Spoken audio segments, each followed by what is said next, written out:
देश में ईमानदारी की कोई आज मूल्य नहीं है। सब बेईमानी पर चल रहा है, सब चीज़ बिकाऊ है, एग्ज़ाम के पेपर से लेके वोट तक।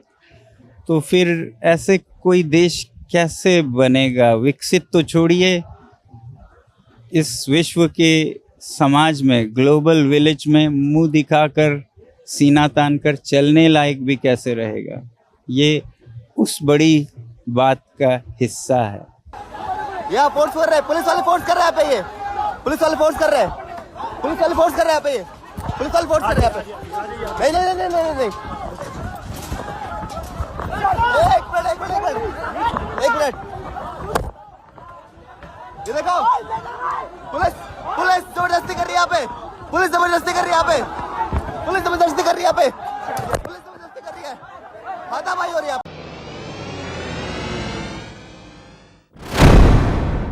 मैं हूं मुमताज आलम रिजवी और इस वक्त मैं आपके खिदमत में लाइव हाजिर हुआ। बात करूंगा अमेरिका, इजराइल, फिलिस्तीन और पूरे मसले पर। लेकिन सबसे पहले एक छोटी सी अपडेट मैं ये दे देता हूं कि जिस तरह से जंतर मंतर कौमी राजधानी दिल्ली में यहाँ पे जो कॉकरोच जनता पार्टी की हिमायत में सोनम वांगचुक जो साइंटिस्ट है, सोशल एक्टिविस्ट है, वो धरने पे, भूख हड़ताल पे बैठे हुए थे, आमरण अनशन पे पिछले 20 दिनों से। आज सुबह सुबह उन्हें पुलिस फोर्स जो है वो उठाकर ले गई है और डॉक्टर के भेष में आई और कहा कि इनकी हालत ठीक नहीं है, इन्हें हॉस्पिटल में एडमिट कराना पड़ेगा। और इस तरह से सोनम वांगचुक को पुलिस ले गई और हॉस्पिटल में एडमिट कराया, ऐसी खबर है। इसके अलावा वहां पे अभिजीत देवके उनको भी अरेस्ट करने की खबर है कि उन्हें भी वहां से हिरासत में लिया गया है। और वहां जो लोग बैठे हुए थे धरने पर, तकरीबन 300-400 स्टूडेंट, नौजवान, उनको भी तितर बितर किया गया है। तो ये यहाँ कौमी राजधानी, और ये मैं आपको बता दूं इसकी वजह क्या है।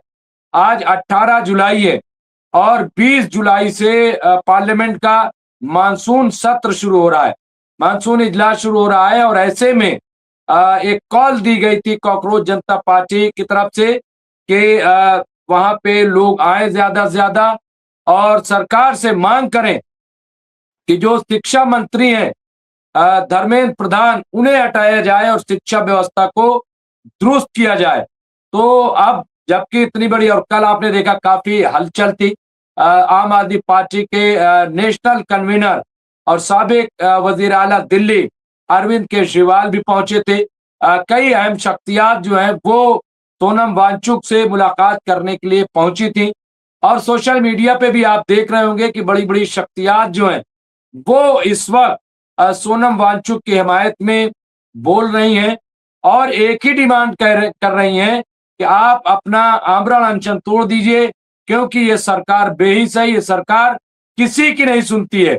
अब जब ये सरकार किसी को सुनी नहीं रही है तो आमरण अनशन करने का क्या फायदा, बेहिसी है। हालांकि सोनम वांगचुक ने ये अफसोस एक तरह से जाहिर किया कि जब प्याज, ओनियन के सवाल पे सरकार गिर सकती है तो फिर शिक्षा के सवाल पे, नौजवानों के सवाल पे, देश के विकास और भविष्य के सवाल पे सरकार के खिलाफ लोग क्यों नहीं सामने आ रहे हैं। यानी जितनी भीड़ की उम्मीद थी वो नहीं आ रहा है और मीडिया भी तकरीबन इग्नोर कर रहा है। तो ऐसे में अब देखना होगा कि क्या होता है। तो ये दिल्ली से बड़ी इंपॉर्टेंट खबर थी जो मुझे अपडेट करनी थी, क्योंकि अभी जंतर मंतर पे अफरा तफरी का माहौल है।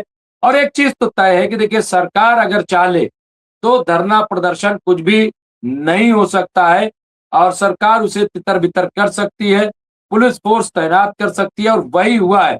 अब वहां पे धरना रहेगा नहीं रहेगा अब ये सरकार तय करेगी। लेकिन मैं एक सवाल करके और फिर अपने असल मुद्दे पे आऊंगा जो इस वक्त चल रहा है पूरी दुनिया में, क्राइसिस, कि वजह क्या है। क्या सरकार का एक नुमाइंदा भी जंतर मंतर नहीं जा सकता, उनसे बात नहीं कर सकता? सिर्फ ये इल्जाम कि ये चीन के एजेंट हैं, सिर्फ ये कह देंगे और ये कह के पर्दा झाड़ लेंगे? क्या आपको नहीं लग रहा है कि वहां पे वाकई असल इशू है? जब अरविंद केजरीवाल पहुंचे तो कहा ये देखिए, कॉकरोच से जो चेहरे पर नकाब थी उतर गई। अरे भाई, तो सभी तो बोल रहे हैं, कौन ऐसा है, कौन ऐसा है जो नहीं बोल रहा है? सब बोल रहे हैं, सब आवाज उठा रहे हैं। तो यहाँ पे आप देखिए, और मैं एक चीज और आपको बताऊं, देखिए आवाज दबती कैसे। क्या खान सर की आवाज सुनी पिछले 2 हफ्ते? कई सोशल मीडिया पे खान सर का जिक्र आया? नहीं आया। कोई उनका बयान आया? नहीं आया। कोई उनका ट्वीट आया? नहीं आया। जानते हो क्यों? सब आपको पता है क्यों। क्योंकि इसी तरह से आवाज दबाई जाती, उनको अलग अलग इश्यूज में उलझाया गया। कितना drama, high voltage drama Patna के अंदर हुआ था। तो ये सब क्या चल रहा है, ये सब क्यों होता है, और कौन आज खान सर के लिए बोल रहा है, बताइए आप। ऐसे तो रोज उनके वीडियोस चलाए जाते थे। हाँ, अभी सोनम वांगचुक, खुदा न खास्ता उनको कुछ हो जाए, कौन आएगा? 1-2 दिन मोमबत्ती जलाने के बाद कौन साथ खड़ा होगा? कोई साथ नहीं खड़ा होगा, कोई साथ नहीं आएगा। आप ये देख लीजिए। और बड़े बड़े आंदोलन देखिए, तो छोड़ दीजिए, मैंने कुछ साधु संतों को भी मरते हुए देखा है, जो गंगा के लिए, पवित्र गंगा के लिए आंदोलन किया।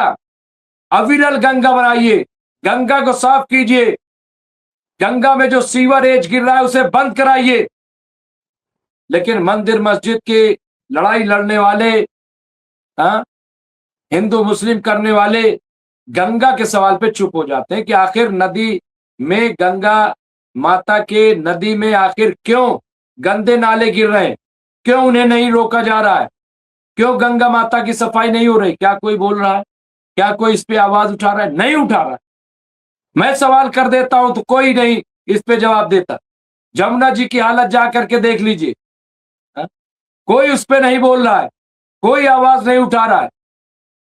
लेकिन मंदिर वही बनाएंगे, कार सेवा के लिए चल पड़े, लेकिन कोई गंगा माता के लिए कार सेवा नहीं कर रहा है, कोई जमुना जी के लिए कार सेवा नहीं कर रहा है, कोई खत्म होती नदियों के लिए, जो जिंदगी का स्रोत है, उसके लिए कोई नहीं कुछ कर रहा है, कोई बोल ही नहीं रहा है। नमामि गंगे कहां है? नमामि गंगे के मिनिस्ट्री कहां गए? वो प्रोजेक्ट कहां काम उस पे हो रहा है? कोई नहीं उस पे बोलेगा। हिंदू राष्ट्र बनाएंगे, अरे बनाओ हिंदू राष्ट्र। 2 नदियां साफ नहीं कर पाए, हिंदू राष्ट्र बनाओगे? मैं 12 महीने कहा कि भाई बचा क्या है? हर थानों में मंदिर, जा करके देखिए, हर ऑफिस से मंदिर, कोई कुछ कह रहा है? हर बस में आप जा करके देख लीजिए, सरकारी बसों में हर चीज आप ही के हाथ में तो है। भाई, आप प्रधानमंत्री से लेकर के, मुख्यमंत्री से लेकर के मंत्रियों तक सब आप तो हो। अब क्या है, क्या चाहते हो? यही ना कि कहीं अखिलेश यादव मुख्यमंत्री न बन जाए, आदरणीय बहन मायावती जी प्रधानमंत्री न बन जाए, हाँ? राहुल गांधी न बन जाए, यानी आप बने रहो बस, भाजपा के लोग सरकार में रहे, इसलिए हिंदू राष्ट्र जरूरी। ऐसा होता है क्या? ये क्यों बेवकूफ बनाए? मैं थोड़ा से बस इसलिए मुझे तकलीफ है, क्योंकि बिला वजह की चीजें चलाई जा रही, अमन अमान की बात नहीं हो रही। ये क्या हो रहा है देश में? लेकिन मैं एक चीज कहूंगा कि सब्र तहम्मुल बहुत बड़ी चीज, और खास तौर से मैं मुस्लिम नौजवानों से ये बात जरूर कहूंगा कि वो सब्र इस्तेहकाम से काम लें और अमन की बात करें, भाईचारे की बात करें, प्यार और मोहब्बत की बात करें। जहां से गुजरे लगे कि हाँ, ये मुस्लिम भाई हैं और ये प्यार मोहब्बत वाले लोग, इस तरह की अपनी छवि बनाइए। प्यार लुटाइए आप। जहां पे आपको लगे कि यहां झगड़ा हो सकता है, रोकिए उस झगड़े को, खत्म कीजिए। कोई ऐसी चीज है, आप जाइए अदालत में शिकायत कीजिए, लेकिन आप इंतशार में मत पड़िए,